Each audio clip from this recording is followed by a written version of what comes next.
بسم اللہ الرحمن الرحیم۔ السلام علیکم، امید ہے آپ سب لوگ خیریت سے ہوں گے۔ گزشتہ ویڈیو میں ہم نے ذکر کیا تھا عثمان بن ارطغرل کی زندگی کے بارے میں، کس طرح سے اس نے اپنے قبیلے کو متحد کر کے دولت عثمانیہ کی بنیاد رکھی تھی اور فتوحات کے ذریعے سے سلطنت عثمانیہ کو وسعت بخشی تھی۔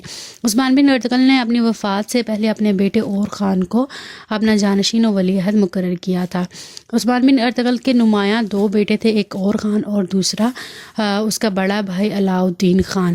عثمان بن ارطغرل کے بعد چونکہ اور خان کو جانشین مقرر کیا گیا تھا، لیکن اور خان نے اپنے بڑے بھائی علاء الدین کو پیشکش کی کہ دونوں بھائی سلطنت کو جو ہے تقسیم کر لیتے ہیں دو حصوں میں، اور دونوں اپنے اپنے علاقے پر حکمرانی کرتے ہیں۔ لیکن علاء الدین نے اس بات کو مسترد کر دیا اور اس نے یہ پیشکش کی کہ اور خان خود پوری سلطنت کا جو ہے قائد و سربراہ بن سکتا ہے، علاء الدین کو اس سلطنت کی ضرورت نہیں ہے۔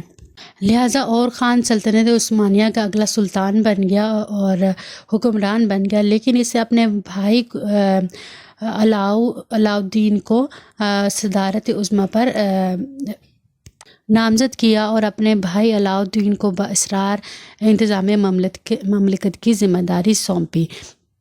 لہٰذا اور خان کی سرپرستی میں اس کے بڑے بھائی علاء الدین نے مملکت کا آئین ترتیب دیا اور اپنی مملکت کا سکہ رائج کیا، لباس متعارف کرایا، فوج کی ترتیب کی، فوج کی باقاعدہ تنخواہیں مقرر کی اور ایک فوجی اصلاحات نافذ کی اور اپنی فوج کی تربیت کی۔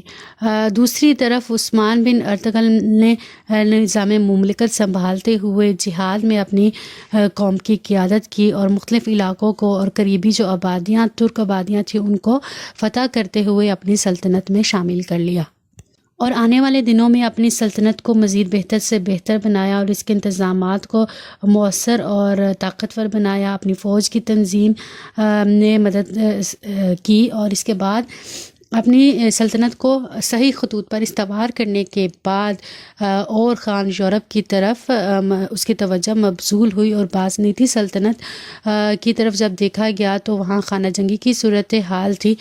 اور خان نے اس موقع سے فائدہ اٹھاتے ہوئے دو پارٹیوں میں سے ایک پارٹی کی حمایت کا اعلان کیا اور رفتہ رفتہ وہ یورپ کے علاقوں میں داخل ہوتا گیا اور علاقے فتح کر لیے۔ لہٰذا جو عثمانی سلطنت کے حکمران تھے وہ یورپ کی سرحدوں پر پہنچ چکے تھے اور یورپین علاقوں میں داخل ہونے میں اور خان کا بیٹا سلیمان پاشا آگے تھا اور اپنی فوج کی قیادت کر رہا تھا۔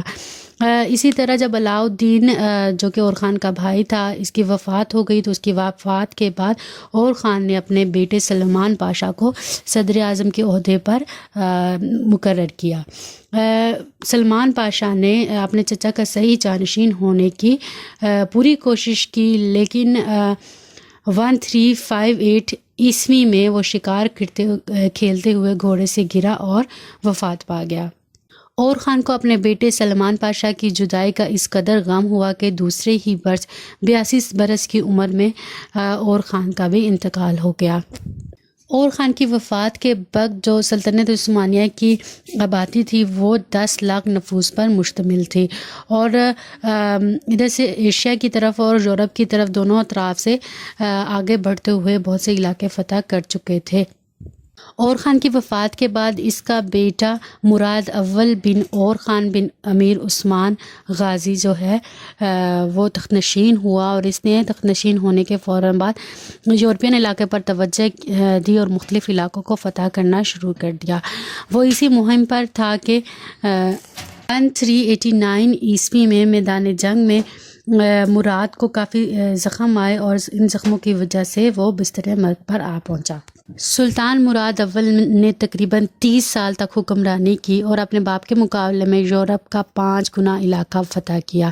اس نے اپنی تمام تر حکمرانی کا زمانہ اور اپنی تمام تر عمر کا زمانہ جو ہے وہ یورپین علاقوں کو فتح کرنے میں لگا دیا تھا۔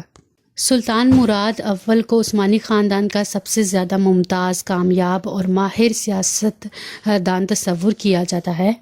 اگلی ویڈیو میں ہم ذکر کرنے والے ہیں سلطنت عثمانیہ کے مزید آنے والے حکمرانوں کی مختصر تاریخ کے بارے میں۔ امید ہے آپ کو آج کی ویڈیو پسند آئے گی۔ اگلی ویڈیو تک کے لیے اللہ حافظ۔